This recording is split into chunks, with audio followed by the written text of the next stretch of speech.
वालेकुम रहमतुल्लाहि व बरकातुहू। प्यारे बच्चों, उनकी ऑनलाइन क्लास में आपका वेलकम है और उम्मीद करती हूँ आप सभी बखैर व आफियत होंगे। चलिए शुरू करते हैं अपना डेली रूटीन वर्क जैसे कि हम करते हैं। लेसन नंबर 5 तितली हम कंप्लीट कर चुके हैं, यानी बुक वर्क कंप्लीट कर चुके हैं। इसे हमने पढ़ भी लिया है, समझ लिया है और इसका हमने बुक वर्क भी कंप्लीट कर लिया है। लेकिन अभी हमारे अल्फाज मानी एंड सवाल जवाब ये अभी हमारे बाकी हैं, क्योंकि ये हमारा कॉपी वर्क होता है। तो चलिए इसे भी हम कंप्लीट कर लेते हैं। तो अपनी कॉपी निकाल लीजिए उर्दू की, सबक का नाम लिखिए, नंबर डालिए सबक का और डेट डालिए। सबक नंबर है हमारा 5 और सबक का क्या नाम है? सबक का नाम है तितली। इस तरह से डाल लेंगे, डेट डालेंगे और फिर अपना वर्क शुरू करेंगे, यानी कि जो अल्फाज मानी है उसे शुरू करेंगे। सबसे पहले अल्फाज मानी के लिए हम क्या करते हैं, मैं हमेशा आपको समझाती हूँ। इसके लिए हम लाइन खींच लेते हैं, इसको सेपरेट करने के लिए लाइन खींच लिए हमने और यहाँ हम लिख लेंगे एक साइड, जैसे कि मैं हमेशा आपको बताती हूँ, अल्फाज और दूसरी साइड मानी, ताकि अलग अलग हमारे अल्फाज और मानी रहें, एक में एक मिल ना जाए। सबसे पहला है रंग बिरंगी। राइटिंग का ध्यान रखते हुए बहुत सफाई से आपको काम करना है। रंग बिरंगी क्या मतलब है इसका? मुख्तलिफ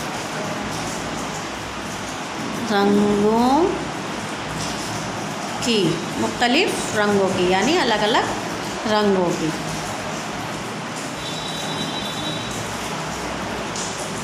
फुदकती उछलती। फुदकती का क्या मतलब है? यानी फुदकना मतलब उछलना, तो फुदकती का उछलती। और अगला है हमारा रब। रब का मतलब है खुदा। और उसके बाद शान। शान का मतलब है बड़ाई, यानी इससे बड़ा कोई नहीं। इसकी जो शान है उससे बड़ी शान किसकी नहीं है। किसकी? यानी अल्लाह ताला की। उसके बाद में है इठलाना। इठलाना मतलब इतराना। और लास्ट है हमारा भीनी भीनी खुशबू। भीनी भीनी खुशबू, ये हमारा लास्ट वर्ड है। तो उसका क्या होगा? हल्की हल्की खुशबू। देखिए आप इस तरह से भी खुशबू लिख सकते हैं, शीन को एक यानी 3 शोशे के बराबर इतना बड़ा कर लेंगे, या फिर इस तरह से भी, दोनों ही तरीक़े से हमारे ये सही है शीन। ठीक है, तो दोनों तरीक़े से मैंने आपको लिख कर दिखाया है। भीनी भीनी खुशबू, हल्की हल्की खुशबू। यहाँ हमारा ये कंप्लीट हो गया है। अब हम नीचे से शुरू करेंगे अपने क्वेश्चन आंसर, क्योंकि नीचे अभी हमारी काफ़ी जगह बाकी है। यहाँ से हम इसे सेपरेट कर देंगे लाइन खींचकर।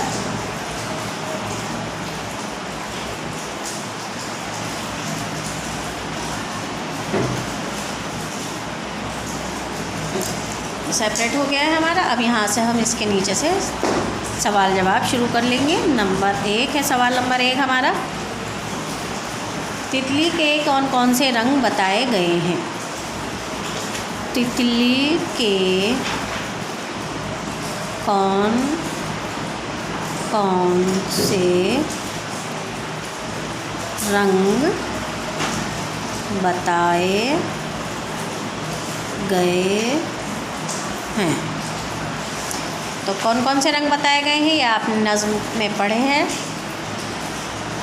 नीला, पीला, काला, भूरा, ये सारे रंग हैं। तो ये रंग हम लिख लेंगे। नीली, पीली, नीली पीली इस तरह से भी लिख सकते हैं, या नीला पीला ये भी लिख सकते हैं। काली, भूरी और सुनहरी।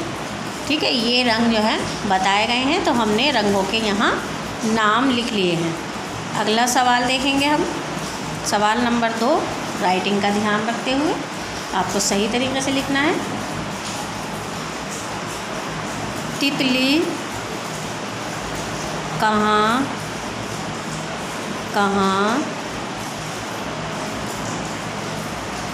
घूमती है।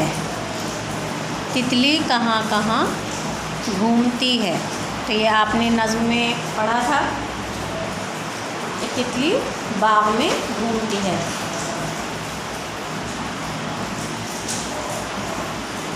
जवाब लिखेंगे इसका। तितली बाग में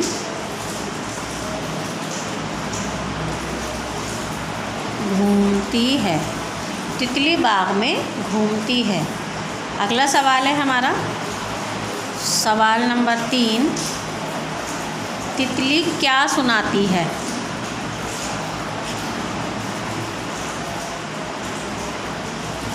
तितली क्या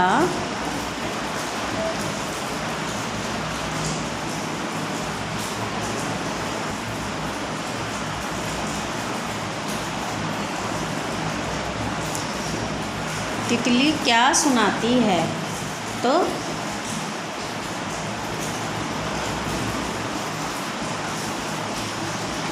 यहाँ हम लिख लेंगे मीठे गीत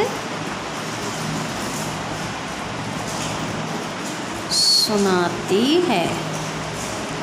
मीठे गीत सुनाती है।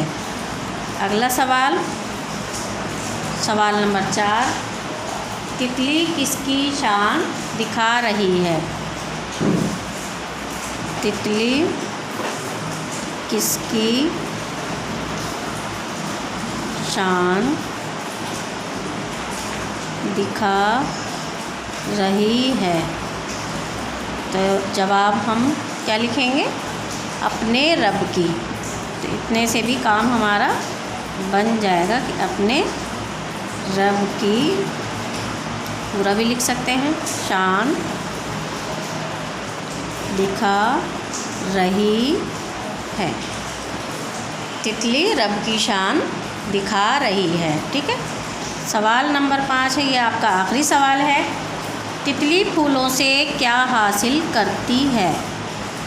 तितली फूलों से क्या हासिल करती है। तितली फूलों से क्या हासिल करती है। तो अपनी खुराक हासिल करती है, यानी पेट भरती है वो अपना। यहाँ हम लिख लेंगे अपनी खुराक हासिल करती है। देखिए हमारे सवाल जवाब कंप्लीट हो गए हैं, हमने अल्फाज माने भी कर लिए हैं। अब हमारा जो ये लेसन नंबर 5 है ये कंप्लीट हो चुका है। तो सभी बच्चे अपना बुक वर्क, कॉपी वर्क और अल्फाज मानी वगैरह ये सब कंप्लीट करके रख लेंगे, और अपनी कॉपीज़ और बुक्स जो हैं वो टाइम पर चेक करवाइए। जैसे जैसे आपके पास मैसेज जाता है उसी तरीके से आपको अपनी बुक्स और कॉपीज़ चेकिंग के लिए लेकर आना है। उम्मीद करती हूँ आपको सारी बात समझ में आई होगी। इंशाल्लाह मिलेंगे नेक्स्ट वीडियो में। अल्लाह हाफिज़, अस्सलाम वालेकुम।